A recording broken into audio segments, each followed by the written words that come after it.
আজি আমি ওদালগুৰি জিলা বিএছইউ বড়োলেণ্ড ছাত্ৰ সন্থা সমিতি হিচাপে আজি আমি ৰাতিপুৱাৰে পৰা ইয়াতে আমি কাৰ্যসূচী কৰিছোঁ। আমি আমাৰ বিএছইউৰ যি পতাকা উত্তোলন কৰিলোঁ আৰু লগতে আমাৰ যি বড়োলেণ্ডৰ শ্বহীদ তেখেতসকলক আমি সন্মান জনাই শ্ৰদ্ধাঞ্জলি জনাইছোঁ আৰু লগতে আমাৰ অসমৰ আমাৰ হিয়াৰ আমঠু জুবিন গাৰ্গ তেখেতকো আমি শ্ৰদ্ধাঞ্জলি জ্ঞাপন কৰিছোঁ আৰু লগতে আমি অলপ সময় আমাৰ সাংগঠনিক দিশত কিছুমান কথা আলোচনা কৰিলোঁ। আমাৰ আজিৰ কাৰ্যসূচী এনেধৰণে আমি আজি পালন কৰিলোঁ। আমি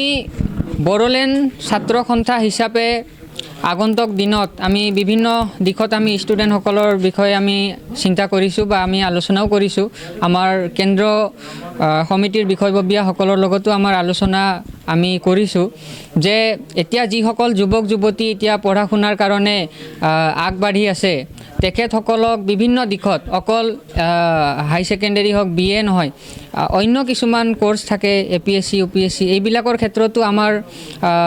সংগঠন বুলি নকওঁ আমাৰ দলৰ তৰফৰ পৰা বিভিন্ন দিশত এইবিলাকৰ ক্ষেত্ৰত চিন্তা চৰ্চা চলি আছে আৰু আগন্তুক দিনত আমাৰ BTCৰ যিসকল যুৱক যুৱতী পঢ়া শুনা কৰি থকা যুৱক যুৱতী তেখেতসকলে যথেষ্টখিনি সহায় সহযোগ সুবিধা তেওঁলোকে আগন্তুক দিনত পাব। ক্ষেত্ৰত এনে আমাৰ BTC প্ৰধান সন্মানীয় হাগ্ৰামা মহিলাৰী ডাঙৰীয়াই আমাক যোৱা দিনবোৰত বিভিন্ন সময়ত আমাক কৈছে যে আগন্তুক দিনত আগৰ দৰে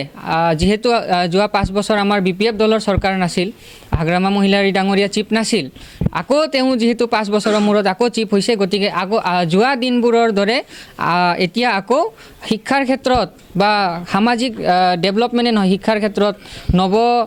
যি আমাৰ যুৱক যুৱতী তেখেতসকলক উন্নয়নৰ দিশত আগবঢ়াই নিয়াৰ ক্ষেত্ৰত